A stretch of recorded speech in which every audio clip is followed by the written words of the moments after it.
خدا کے پاک کلام میں سے زبور کی کتاب، اس کا 28واں باب۔ اے خداوند، میں تجھ ہی کو پکاروں گا۔ اے میری چٹان، تو میری طرف سے کان بند نہ کر۔ ایسا نہ ہو کہ اگر تو میری طرف سے خاموش رہے تو میں ان کی مانند بن جاؤں جو پاتال میں جاتے ہیں۔ جب میں تجھ سے فریاد کروں اور اپنے ہاتھ تیری مقدس ہیکل کی طرف اٹھاؤں تو میری منت کی آواز کو سن لے۔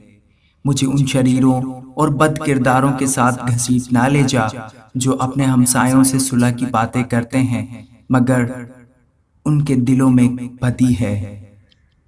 ان کے فعل و اعمال کی برائی کے موافق ان کو بدلہ دے۔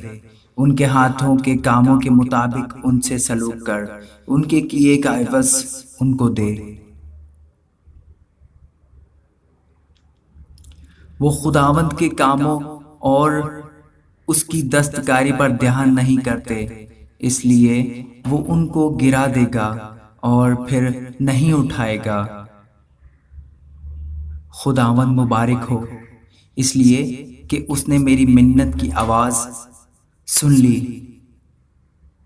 خداوند میری قوت اور میری سپر ہے، میرے دل نے اس پر توکل کیا ہے اور مجھے مدد ملی ہے۔ اس لیے میرا دل نہایت شادمان ہے اور میں گیت گا کر اس کی ستائش کروں گا۔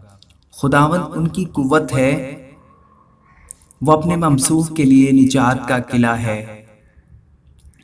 اپنی امت کو بچا اور اپنی میراث کو برکت دے۔